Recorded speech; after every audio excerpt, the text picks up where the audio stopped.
"Metals don't pay the bill, we're sir," she snapped, her voice cold and dismissive. That was the gate agent's final word to Lieutenant Colonel James Walker. What would you do? He didn't argue, he didn't shout, he simply stood in silence, his Medal of Honor glinting under the bright lights of the terminal. Behind him, a line of passengers watched, the entire airport holding its breath, and in that hush, exactly 15 minutes later, the entire terminal lit up with an emergency order, all flights grounded. What happened next? Witness the story of one man's quiet dignity and the power of a single unwavering voice. Welcome to Graceful Valor Stories, where tales of compassion and kindness are told. Let's uncover what really happened.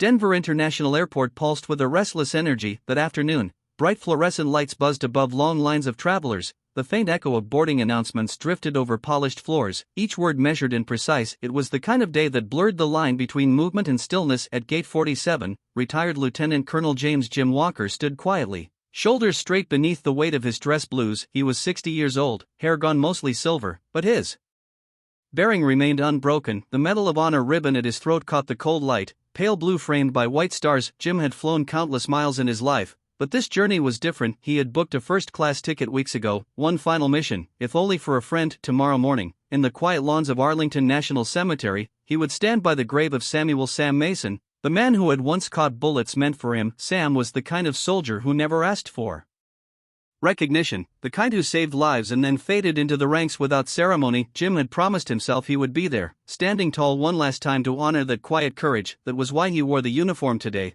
pressed and clean. Though the years had taken their toll, his boarding pass was crisp in his hand alongside a printed receipt paid in full, no discounts unaccounted for, no debts left hanging. But none of that seemed to matter to the young woman behind the counter. Lauren Mitchell looked up from her computer screen with the practiced indifference of someone who measured people by how quickly they could be moved along. She was 26, her ponytail tied tight, every movement precise and controlled. The name tag at her lapel gleamed under the terminal lights. "Skyward Airlines Denver Hub, your seat is flagged, sir," she said coolly. Her tone clipped. She didn't glance at the ribbon or the crease lines in Jim's face. "It's showing a pending payment, we can't let you board until that's resolved." Jim held her gaze, steady and patient. "Ma'am, I purchased this ticket 3 weeks ago," he said evenly. "I've already paid the full amount after the veteran's discount. Here's the confirmation." He offered the paper forward, edges worn from careful handling. Lauren didn't bother to reach for it, her lips tightened. "Our system says otherwise," she said flatly. "You'll need to take it up with customer service. I can't help you here." The air between them felt taut, like a thread pulled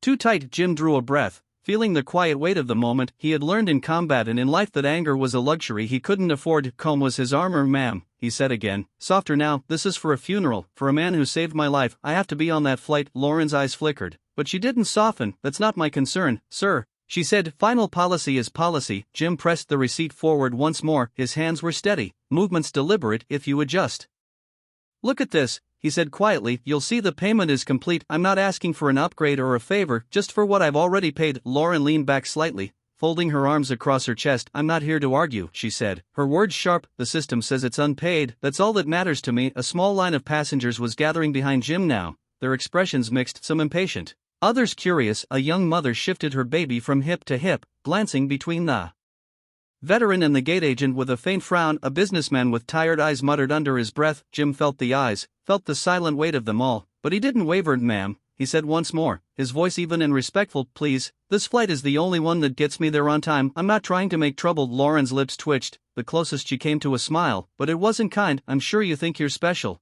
she said quietly, "but medals don't pay the bills. If you want to fly today, you'll need to pay again." He studied her for a long moment. There was no malice in his eyes, only a sadness that settled deep in his chest. He thought of Sam, of that dusty street in Fallujah, where Sam had shielded him without question, where a man's worth was measured by more than a ledger. "Very well," Jim said finally. He took a slow breath, straightening his back, as if drawing from some well of patience that had never run dry. "May I speak with your supervisor?" Lauren's shoulders stiffened, her fingers tapping in irritated rhythm on the counter. "Sir, I am the authority at this gate," she said firmly. "If you don't like it, you can call the customer service line. Otherwise, step aside." She didn't raise her voice, she didn't need to. Her tone was final, a wall built from rules and indifference. She looked past him to the next passenger in line, already dismissing him with a flick of her eyes. Jim's throat tightened, but he didn't argue. He had seen enough arguments in his life to know when they fell on deaf ears. He took a small step back, giving her space, even as the boarding door sealed with a soft hydraulic sigh behind her. Through the wide terminal windows, Jim watched as his flight taxied away. One more steel bird bound for the east, carrying his empty seat toward Washington, D.C., the weight of it pressed against his ribs like an old bruise he had fought in battles half a world away, stood calm in the face of mortar fire and machine guns, but here, beneath the sterile glow of airport lights, he felt the quiet ache of something just as heavy, the slow erosion of dignity. Can one man's dignity turn the tide? The terminal crowd moved on around him, people caught in their own departures, their own distractions. He stood alone, a man in uniform with nowhere to go, and for a moment he let the silence settle over him, breathing it in like the desert air he still tasted in memory. Jim closed his eyes briefly. When he opened them again, he looked down at the Medal of Honor resting at his chest. The blue ribbon felt heavier than usual, as if the weight of every sacrifice it represented was suddenly more real. He drew in a steady breath, shoulders square, and turned away from the gate. There would be another way, there had to be. He wouldn't let this be the end, not for Sam, not for the promise he carried, and so he walked back into the terminal, the cold light glinting off the medals on his chest, quiet strength in every step. Even as the plane vanished beyond the glass, he refused to let the moment define him. Not here, not today. Jim didn't move right away. He stood at the edge of the gate area, the steady hum of the terminal washing over him like a distant tide. Light from the high windows glinted across the Medal of Honor at his chest, that soft blue ribbon catching every flicker of movement. It was a quiet sort of defiance just standing there, unbowed. He thought of Sam, then Sam Mason, the man who had once dragged him from a burning street in Fallujah. Without a second thought, 18 years ago, Sam had shielded him with nothing but his own body, blood soaking the sand while Jim pulled another man to safety. 18 years, and he still carried that day like a scar he never wanted to heal. I owe him this, Jim murmured under his breath, his eyes fixed on the departing flight, disappearing beyond the glass. I owe him my presence. Lauren Mitchell's voice cut through his thoughts like a blade. Policy is policy, sir, she said, arms folded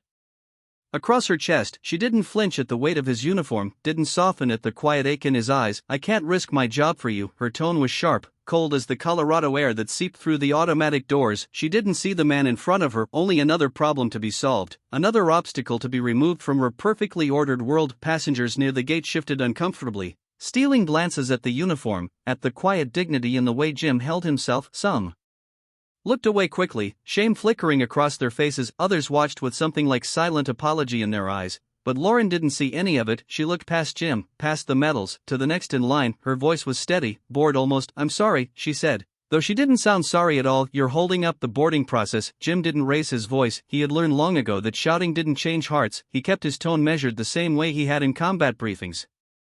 I'm not asking for special treatment, he said calmly. I'm asking you to look at the facts. This ticket has been paid in full. Lauren tilted her head, her mouth curling into the faintest of smiles. You can believe what you like, she said, a hint of disdain creeping in, but the system doesn't lie. If it says payment is pending, it's pending. Her fingers drummed lightly on the counter, a soft percussion that belied her dismissive posture. She turned slightly, her eyes flicking to a computer screen.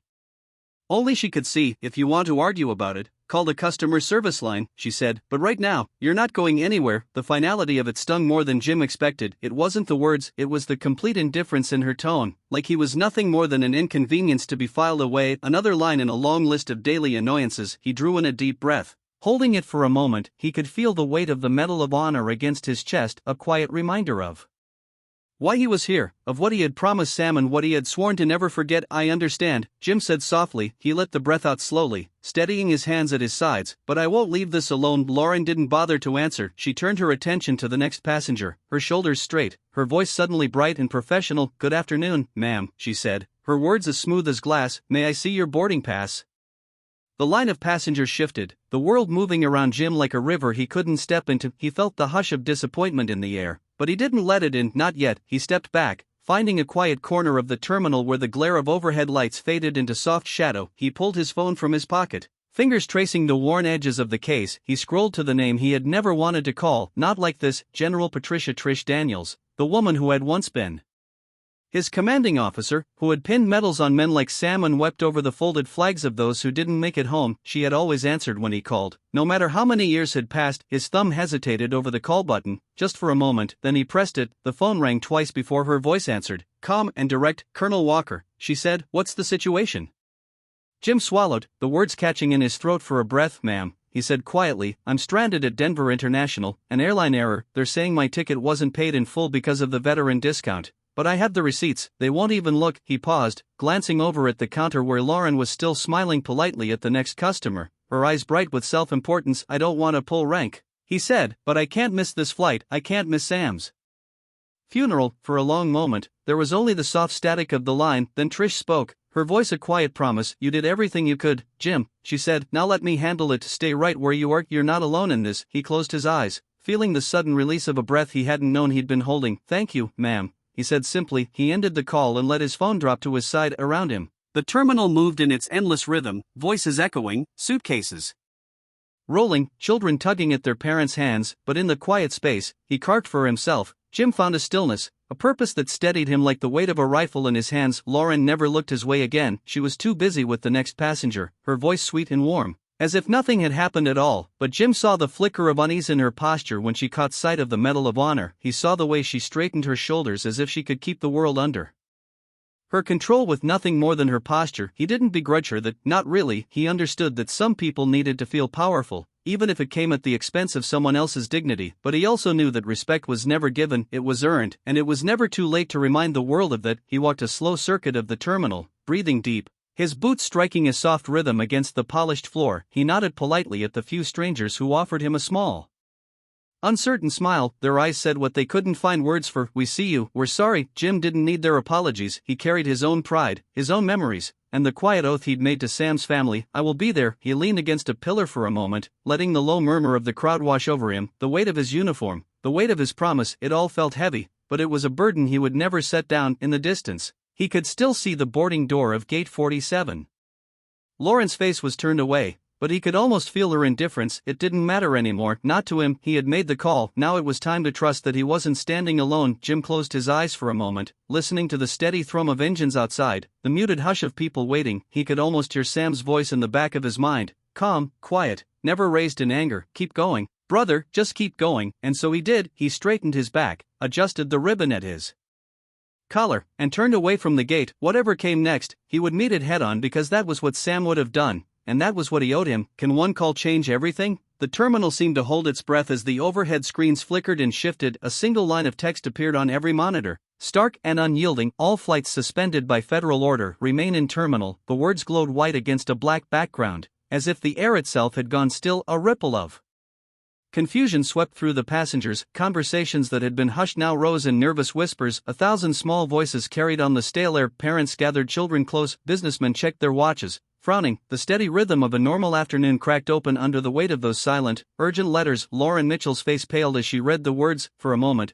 she seemed to forget the line of passengers still waiting, the hum of questions building behind her. She turned back to her computer screen with a flicker of unease, her fingers frozen above the keyboard. Jim watched her from a few steps away, quiet as always. The receipt he'd shown her rested once more in his hand, edges soft from being handled so many times. He moved closer, the small, deliberate motion of a man who knew how to stand his ground without raising his voice. He held out the receipt again, calm and measured. Ma'am, he said softly, I'm asking you to take a second look. Lauren's eyes met his for just a moment. There was a flicker of doubt there, just a flicker before her chin lifted again, stubborn pride snapping back into place. I told you, she said coldly, this isn't my problem. I don't have to read that. My job is to follow what the system says. Around them, the noise of the terminal swelled and ebbed like the hush of surf. Jim didn't flinch, he didn't raise his voice, he simply stood there, the small slip of paper in his hand like a quiet challenge. Lauren's lips thinned into a hard line. She turned away from him without another word, her eyes flicking over the terminal as if daring someone else to question her authority. That was when the agents arrived. 3 figures in dark suits moved through the crowd with calm precision. The leader, a tall woman with a badge glinting at her hip, walked with the kind of purpose that turned heads. Her eyes swept the gate area, pausing on the uniform at Jim's shoulders, then on the rigid set of Lauren's posture. She stopped in front of the counter, her voice low but commanding. Ms. Lauren Mitchell, she said evenly, we need you to cooperate with us immediately. Lauren's mouth opened, words tumbling out in a rush. I was just following procedure, she stammered, her usual cold confidence cracking at the edges. I didn't do anything wrong. This man's ticket wasn't paid in full. That's what the computer says. The woman's gaze didn't waver. Agent Rebecca Martinez, Department of Homeland Security, she said, her tone unshakable. She reached into her coat and pulled out a small folder, the flat marked with an official seal. We have information that this passenger's payment was completed 3 weeks ago. We need you to look at this now. Lauren's hand hesitated in the air, her eyes darted from the folder to Jim, then back again. I didn't see any of that, she whispered, her voice small. The system didn't show me. I didn't know. Agent Martinez didn't raise her voice. She didn't have to. That's not what the records say, she said quietly. The payment was processed. You were given a notification, but you ignored it. Lauren's face blanched, the proud set of her shoulders seemed to fold inward, her lips parting like she might protest, but the words wouldn't come. She stood there motionless as the truth settled over her like a weight she hadn't been prepared to carry. The passengers around them had stopped pretending not to watch. Phones had appeared in a few hands, screens glowing softly in the fluorescent light. Whispers rose, some angry, some sympathetic, all caught in the gravity of what they were seeing. Jim didn't say a word. He stood straight, eyes steady, the Medal of Honor still glinting at his throat. In the hush of that moment, he was a quiet testament to something larger than one man's travel plans, something that spoke of sacrifice, of promises kept, of the weight of every quiet stand a soldier ever made. Agent Martinez flipped the folder closed and met Lauren's eyes one final time. "You will step aside now," she said gently. "Your supervisor will handle the rest." Lauren opened her mouth as if to argue, then she saw the faces around her, the passengers watching, the silent judgment in their eyes. Her lips closed with a soft, shuddering breath. She nodded once, stepping back from the counter, her shoulders slumping in defeat. A new figure stepped forward, then a man in a crisp jacket with a Skyward Airlines pin at his lapel. His face was pale, worry creasing the corners of his mouth. "Mr. Walker," he said,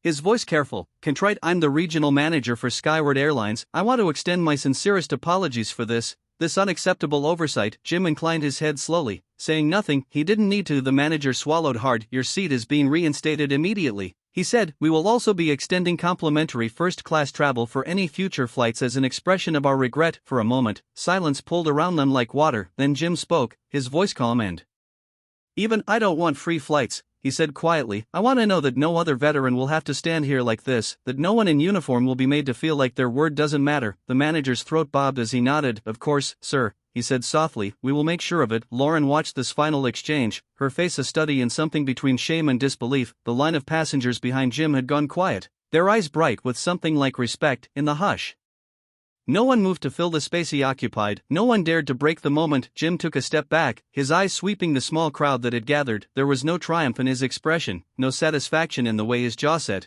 only the calm of a man who had fought too many battles to celebrate the end of another. Agent Martinez offered him a quiet nod. "We'll see you to your flight, Colonel," she said. Her voice was warm now, a quiet thread of solidarity. Jim dipped his head in thanks. He didn't look back at Lauren again. There was no anger in his posture, no bitterness, only the quiet dignity of a man who knew his worth, no matter what the system said. As the boarding door reopened, a hush fell over the gate area. The quiet click of Jim's shoes against the tile floor felt like a final measured heartbeat in the air. Passengers shifted aside to let him pass, some bowing their heads in quiet respect, and in that stillness, something shifted, a recognition that ran deeper than policy or protocol, a reminder that sometimes it only took one man's silent stand to make the world pause and remember what dignity looked like. The plane taxied back to gate 47 with a smooth precision that felt almost ceremonial. The flight crew worked quickly, doors opening with a soft hiss as passengers shuffled in and out. But this time, there was a quiet shift in the air, a pause, a hush that lingered. When Jim stepped forward, the line of waiting travelers parted around him. No one spoke, but a few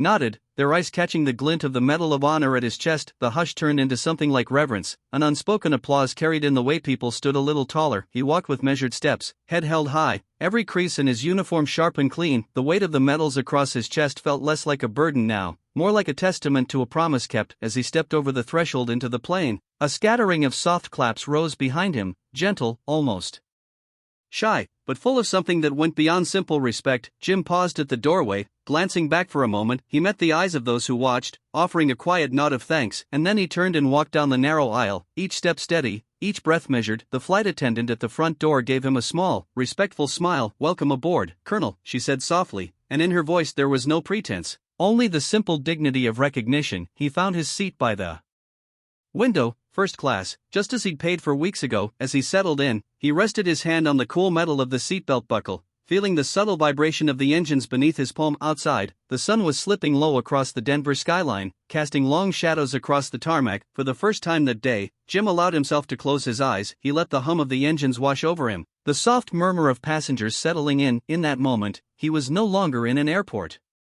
terminal arguing for his seat. He was simply a man on a journey, carrying with him the quiet weight of what it meant to serve. The flight lifted gently into the air, and as the lights of Denver fell away beneath them, Jim pressed his hand lightly against the Medal of Honor at his chest. It wasn't for show, it wasn't for special treatment, it was for Sam and for every man and woman who had ever stood their ground in silence. The night passed quietly, the hours measured in the soft glow of cabin lights.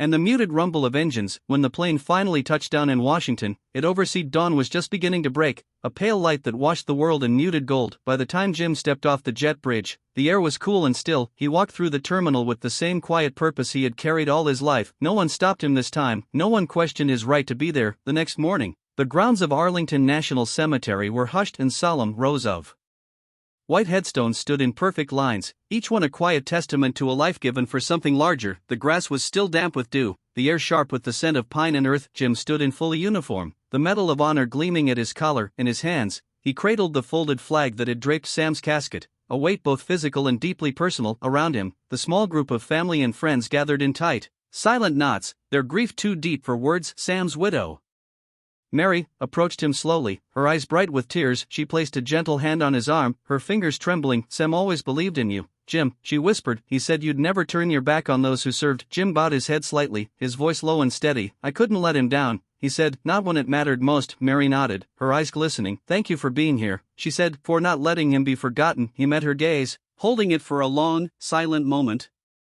There was nothing else to say, no apology needed, no explanation to offer. Some things spoke for themselves. As the honor guard moved forward, the sharp crack of the rifles and salute echoed across the hills, the final notes of taps rose into the morning air, and for a moment, time seemed to hold its breath. Jim felt every beat of that silence, felt it settle deep in his chest like the echo of distant footsteps. He let it fill him, let it remind him of why he was there. When the ceremony ended, he stepped back, watching as Mary clutched the flag to her chest. Around them, the small crowd lingered, sharing quiet embraces, soft words of comfort. But Jim stood a little apart, his eyes on the horizon beyond the marble stones. He knew that somewhere word of what had happened in Denver had already begun to spread. Passengers had shared their videos, their quiet disbelief at how a man in uniform could be turned away so easily. They hadn't said much about Lauren, her name already fading into the background, but they remembered the man who had refused to raise his voice, who had stood his ground with quiet dignity. They remembered Jim, and that was enough. As he walked among the graves, the Medal of Honor felt lighter somehow. It wasn't about privilege or first-class seats, it was about the quiet promise that no one would be left behind, that no man's sacrifice would be forgotten, that respect was something earned in silence,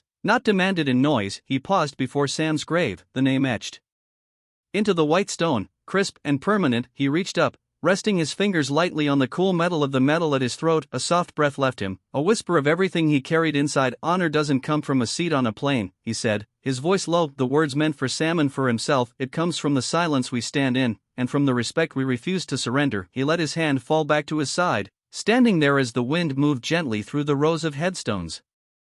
For a long moment, he said nothing at all, and in that silence, there was peace, soft and sure, and unshakable, because for Jim Walker, the journey was never about special treatment or bright lights. It was about the quiet stand a man takes when no one else will, and in that stand, he found the one thing he'd carried his whole life, a promise kept, a friend honored, a dignity that no one could take away. In our darkest moments, kindness still finds a way, often in the quietest places. Not everyone who helps wants recognition, some just need to know that today someone isn't going hungry, and sometimes that alone is enough to change a life. You may forget the story, but if no one retells it, history stays silent forever. Subscribe to Graceful Valor Stories, where justice is honored, kindness is remembered, and no act of quiet heroism is ever lost.